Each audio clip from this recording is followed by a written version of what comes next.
I am Agnolo di Tura. I am a tax collector of Siena. In the summer of 1348, I buried my 5 children with my own hands. There was no one left in the city who would help me. What came to us that year did not come with armies or with fire. It came on the water. It came on the rats. It came on the wind between men breathing, and before it was finished, it had killed more human beings than any war in the history of the world. I will tell you what I saw. I will tell you what I smelled. I will tell you what it took from me and from every man, woman, and child in my city, and I will tell you why no one who lived through it was ever the same again. It began in the east. That is what the merchants told us. They brought news along the same roads. They brought silk and spice. A sickness was moving through the Mongol lands, a sickness unlike anything the physicians had named before. It killed in days, sometimes in hours. We were not afraid yet. The east was far away. Siena was a city of towers and trade. We were prosperous. We were busy. We did not think God's hand would reach this far. We were wrong. In October of 1347, 12 Genoese ships docked at Messina in Sicily. I heard this account from merchants who came through our city weeks later. The harbor masters went aboard to greet the sailors. What they found made them run back to shore. Most of the sailors were dead. The ones still alive were covered in black swellings the size of eggs, from their armpits, from their groins, from their necks. The swellings oozed blood and pus. The men burned with fever. They vomited without stopping. The harbor masters ordered the ships out of the port immediately. It was too late. The sickness had already stepped ashore. By the end of that month, it was moving through Messina. By December, it was in Catania. The Sicilians fled their cities, carrying it with them into the countryside, and everywhere they went, the dying followed. By January of 1348, it reached the mainland. Genoa, Venice, Pisa, the great ports of Italy fell one by one like candles in a wind. From there it moved inland, to Florence, to Bologna, to my city of Siena. I remember the first case in our neighborhood, a cloth merchant on the Via Franciosa. His wife came to me in the street. She grabbed my arm.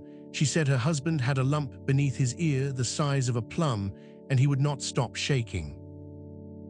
He was dead in 3 days. We called it the pestilence.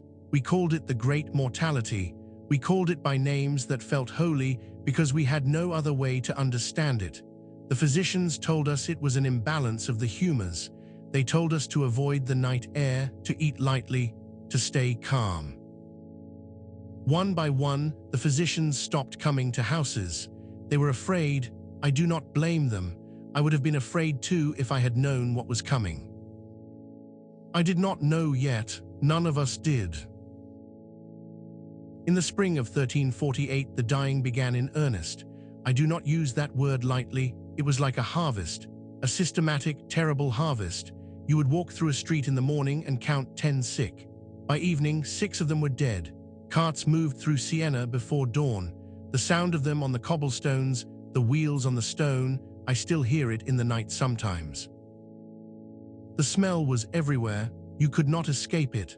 Rotting flesh, burning pitch. The bonfires the city ordered to try to cleanse the air. It did not cleanse the air. It only gave the dying something to see from their windows. People abandoned their own children. I saw this myself. A father who left his son in the street rather than carry him home. He walked past me without meeting my eyes. I understood it. God forgive me, but I understood it. They say 1 in 3 people in Europe died. I believe it was more in the cities. In Siena, I think we lost half, perhaps more. The city I had known, the markets, the festivals, the arguments in the piazza, it simply stopped. Silence replaced it, a silence that had weight to it. We had been building a great cathedral, the largest in all of Christendom, we believed. The workers stopped coming. The stones sat unfinished. They sit unfinished to this day. That cathedral is a monument not to God's glory, but to the moment God seemed to look away from us. Then my children fell sick. My eldest first, then the second, then the other three in the same week. I will not describe what I saw in those days. I am a man who has written down much of what I witnessed. I have made myself write it, but this part I carry only in myself, and I will not give it words. I buried them in a single grave. I dug it myself. My wife had already died. My neighbors were too few and too frightened to help. I put my children in the earth, and I covered them over, and I stood there a long time in the summer heat. I was not the only father who did this. All through Siena, all through Europe, fathers and mothers dug grave alone, mass grave, trenches.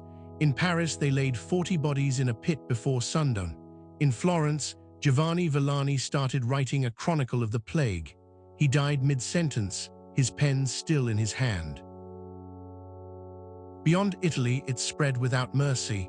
Into France by the spring of 1348, into England by August.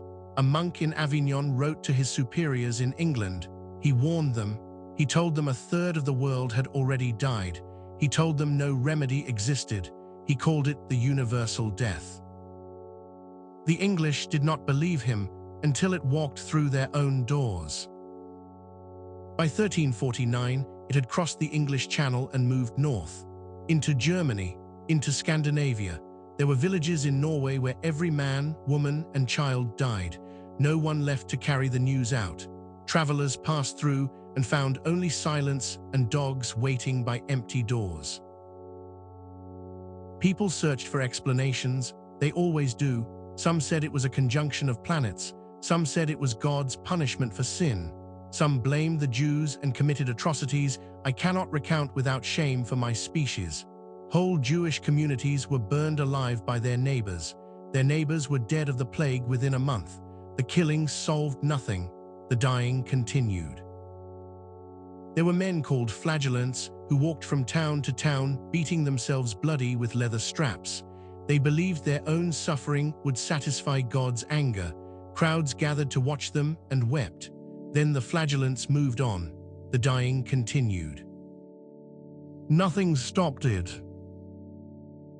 By the time it exhausted itself, and it did exhaust itself slowly, unevenly, in some places returning again and again for 20 years, the world that was left was not the same world that had entered 1347.